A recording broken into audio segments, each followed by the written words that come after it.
Venezuela was once one of the greatest countries and the richest countries in South America. It had the largest oil reserves in the entire world. Today, millions of people have fled. People struggle to find food, and democracy was almost non-existent. So what happened, and why did the US, especially under President Trump, get involved? Well, what was Venezuela like before communism? Venezuela used to have a strong middle class, a functional democracy, and massive oil wealth. It used to be where a lot of the rich people would go to spend time, to have houses.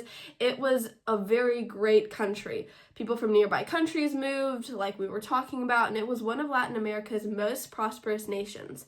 But it turned quickly to socialism and communism under Hugo Chavez when he came into power in 1999. He pushed a democratic socialism, which later was full, tyrannical control, which normally communism starts out as this promise, right? This promise that we're going to be all prosperous together. There's going to be wealth distribution. We're all going to live better and more happy, when really it only helps the elites. It only lets the elites get richer. And that's exactly what Hugo Chavez did. He took the wealth from the people and redistributed it to the elites and himself. Basically, the whole takeover was the government took over a lot of private businesses, so they were buying out private businesses, buying out oil reserves, all of the things. They were rationalizing oil, rations on oil, farms, industries, they were taking over these. There was a lot of heavy government control on prices and wages.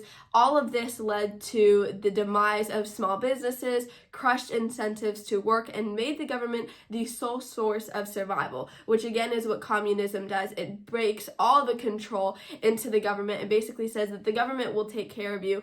But I would argue, when has a government ever truly taken care of its people, and when has a government truly helped the people of a nation?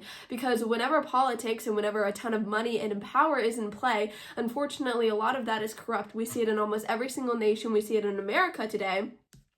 And it's only part of this equation of what was going on in Venezuela. So if you didn't know, I'm sure a lot of you guys have heard all of the things that have been going on with Maduro. He was a dictator. And President Trump openly called him a dictator. They had this open, ongoing feud that had been going on. His administration recognized opposition leader Juan as the legitimate president, which there's pros and cons there, all sorts of stuff. We're not going to be talking about that today. That will be a later conversation.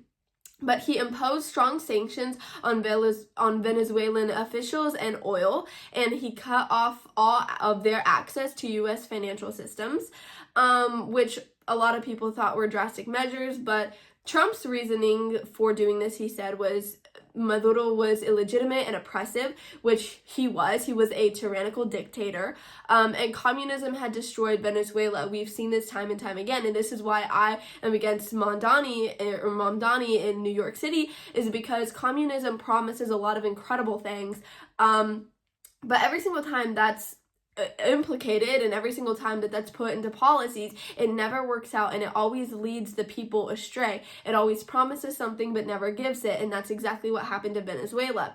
Now, a lot of people were, saying that Trump shouldn't have been involved, and we're going to get to that in a little bit. But some of the goals for Trump's reasoning was pressuring the regime, supporting democratic restoration, and sending a message against communism in the Western Hemisphere.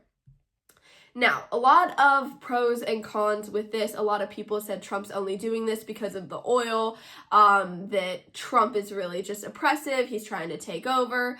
And here's my thing. There's a lot of pros and cons in this, and I don't know everything. I know a lot of people are comparing this to what happened in Iraq. A lot of people are saying this is going to be the outcome. I don't know what the outcome of this is going to be. I don't know fully to the extent why Donald Trump did this, but I do know that Venezuelans are so incredibly happy because of this, and they feel free. I mean, this video that I'm about to play had me almost in tears because of how much this meant to these people. Let's take a watch. Hora local, 8:30 p.m.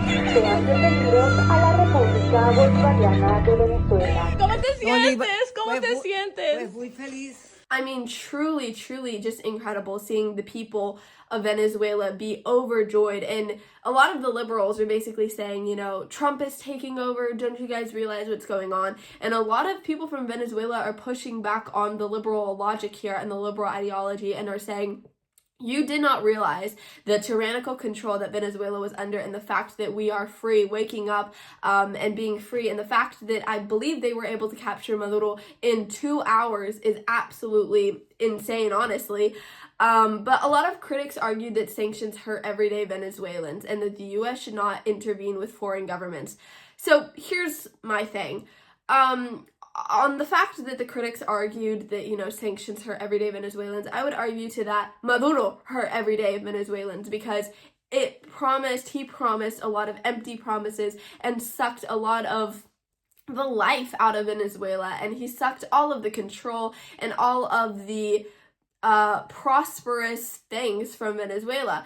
And on the comment, the U.S. should not intervene in foreign governments, this is where I myself personally get convicted. I love the fact that Venezuelans are free and that they are able to look to America and be so thankful for what went on. And I'm happy for them. If I was a Venezuelan, I would be so grateful and so thankful right now.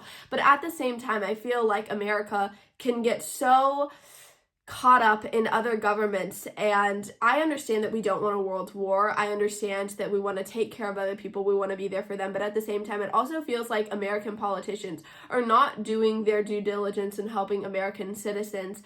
We see the rise in houses, in food, in, you know, Americans not being able to make ends meet. We see veterans on the street, we see homeless rise, and that's always something that we're going to battle with, the fact that it often seems like Donald Trump, or, you know, even a lot of the policies that are happening in the White House, can be very focused on other foreign governments when it feels like us as Americans are being left behind in all the considerations. And that's just my opinion on it. You are welcome to have a completely different opinion on it. But I think both of those contrasting opinions can be together at the same time. The fact that you can be so happy for Venezuela and understanding of why Donald Trump would do this, yet wanting Donald Trump to focus on American citizens and American government more. But here we are. A lot of the supporters, so the supporters that are grateful that this happened to Venezuela, they argued that suffering existed long before sanctions, which is 100% true. Maduro used aid and money to enrich elites and not help the people of Venezuela. And ignoring dictators only strengthens them, which was another thing that a lot of people felt like Donald Trump took out a dictator. So, it should have gone on, and I don't know. Like I said, I'm literally just a 17-year-old girl. These are my opinions. I have no clue really as to why Donald Trump went and did this, but a lot of people will have their different opinions on it.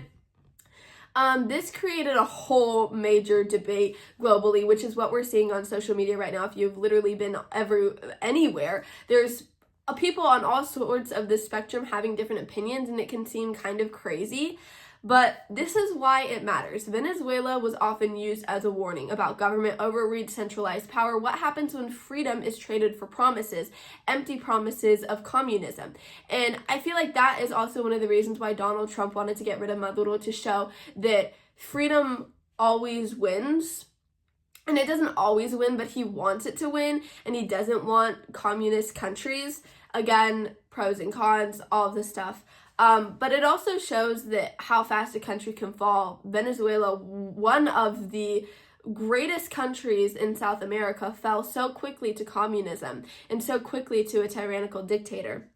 And it's hard to recover freedom once it's lost. Once you trade in your freedoms to the government, they take it and they run with it. Once you give an inch, they take a mile. You have to fight for your freedoms, as we continually try to do in America. And it's why us as Americans so strongly oppose communism. It's why people in Venezuela so strongly oppose communism, because they were living under it. Venezuela didn't collapse overnight. It was a slow erosion of freedom. It was the fact that the people started to trust the government more than themselves, and you can never fully trust the government. This isn't just history, it's a lesson, and it's one that we don't want to repeat.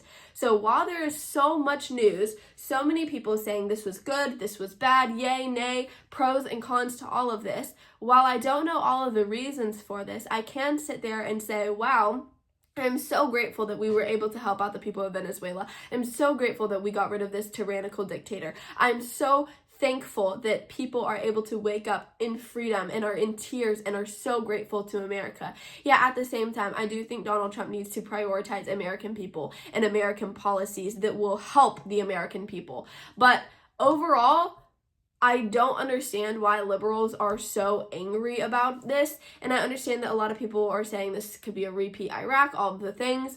Overall, if the people of Venezuela are happy about this, I don't know why you wouldn't be. But then again, I don't know everything. These are just my opinions. Let me know what your guys' opinions are down below. As always, please don't forget to comment, like, subscribe, all of the things. I'm really trying to hit 1K, so if you guys would help me out, thank you so much.